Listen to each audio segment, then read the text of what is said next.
69ാമത് തെക്കൻ കുരിശുമല തീർത്ഥാടന കേന്ദ്രത്തിലേക്കുള്ള യാത്ര ഞങ്ങളങ്ങനെ തുടങ്ങി. 19-ാം തീയതി ബുധനാഴ്ചയാണ് പോയത്.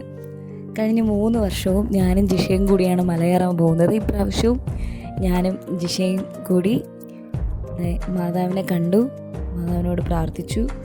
അപ്പോൾ ഈ പിയാത്തയിൽ വന്ന് പ്രാർത്ഥിച്ചിട്ട് എല്ലാ സ്ഥലത്തും മെഴുകുതിരി കത്തിച്ച് നെറുകയിലെത്തണം എന്നുള്ളതാണ് ഞങ്ങളുടെ ഈ വർഷത്തെ ഏറ്റവും വലിയൊരു ആഗ്രഹം.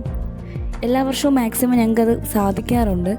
എന്നാലും 1-2 സ്ഥലങ്ങളൊക്കെ മിസ്സായി പോകും. പക്ഷേ ഇപ്രാവശ്യം ഒരു സ്ഥലവും മിസ്സാവാൻ പാടില്ല എന്നുള്ളൊരു ഉറച്ച തീരുമാനത്തിൽ തന്നെയാണ് കയറി തുടങ്ങിയത്.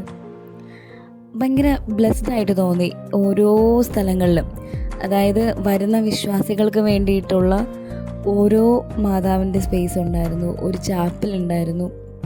മാക്സിമം എല്ലാ സ്ഥലങ്ങളും കയറി പ്രാർത്ഥിച്ചിട്ട് തന്നെയാണ് മല കയറി തുടങ്ങിയത്. ഏതാണ്ട് ഞങ്ങൾ പകുതിയോളം എത്തി. നോക്കി ആ വ്യൂ ഒക്കെ നോക്കി നല്ല ഭംഗിയായിരുന്നു. വെള്ളറട തെക്കൻ കുരിശുമല തീർത്ഥാടനത്തിൻ്റെ ഏറ്റവും വലിയ പ്രത്യേകത പോലും ഈ ഒരു പ്രകൃതി ഭംഗിയാണ്. അപ്പോൾ ഭയങ്കര രസമാണ് അവിടുത്തെ ഓരോ വിഷ്വലും നാച്ചുറും. ഇതുവരെ പോകാത്തവരാണെങ്കിൽ ഒരിക്കലെങ്കിലും പോയി ഒന്ന് എക്സ്പീരിയൻസ് ചെയ്യേണ്ട ഒരു സ്ഥലമാണ് തെക്കൻ കുരിശുമല. നമുക്ക് പോകുന്ന വഴിക്ക് നമുക്ക് മണിയടിക്കാനുള്ള ഒരു സ്പേസ് ഉണ്ട്. അവിടെ 3 പ്രാവശ്യം എല്ലാവരും അത് വന്ന് ഇങ്ങനെ അടിക്കും.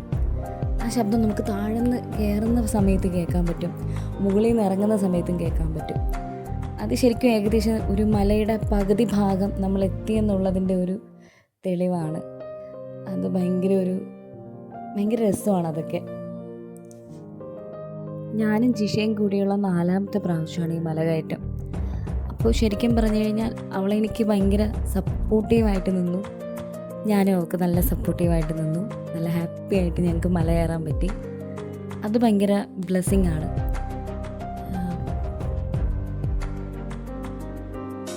ആകാശമൊക്കെ നോക്കി നല്ല ഭംഗിയാണ്. ഞങ്ങൾ ഏതാണ്ട് 5:30 കയറി തുടങ്ങിയതാണ്. അപ്പോൾ ഏകദേശം ഒരു 6:45 ഒക്കെ ആയപ്പോഴത്തേക്കും ഈ ഒരു റേഞ്ചായി. മൊത്തം അന്തരീക്ഷമൊക്കെ നല്ല ഭയങ്കര ബ്യൂട്ടിഫുൾ ആയിട്ടുള്ള ഒരു സംഭവം. പിന്നെ ബുധനാഴ്ചയാണ് പോയത്, അപ്പോൾ അധികം ആളൊന്നും ഇല്ലായിരുന്നു. അങ്ങനെ ഭയങ്കര ഒരു തിരക്കൊന്നും ആ ടൈമിലില്ലായിരുന്നു. പക്ഷെ തിരിച്ചിറങ്ങിയപ്പോഴത്തേക്കും അത്യാവശ്യം നല്ല തിരക്കുണ്ടായിരുന്നു. കുറച്ച് ദൂരം കഴിയുമ്പോഴത്തേക്കും നമ്മുടെ ഈ രൂപം മാറിയിട്ട് കുരിശ് മാത്രമേ വരുള്ളൂ. അപ്പോൾ അതാണ് ഞാൻ പറഞ്ഞില്ലേ, മിസ്സാകുന്ന കുറച്ച് സ്പോട്ടുണ്ടെന്ന്. അത് ഈ കുരിശായിരുന്നു. പക്ഷെ ഇപ്രാവശ്യം ഞങ്ങൾക്ക് കുരിശെല്ലാം കിട്ടി. ഇച്ചിരി തിരക്കായി തുടങ്ങി. രാത്രി ആയപ്പോൾ നല്ല തിരക്ക് വന്നു തുടങ്ങി. നല്ല ഭംഗിയായിരുന്നു ആ വ്യൂ ഒക്കെ.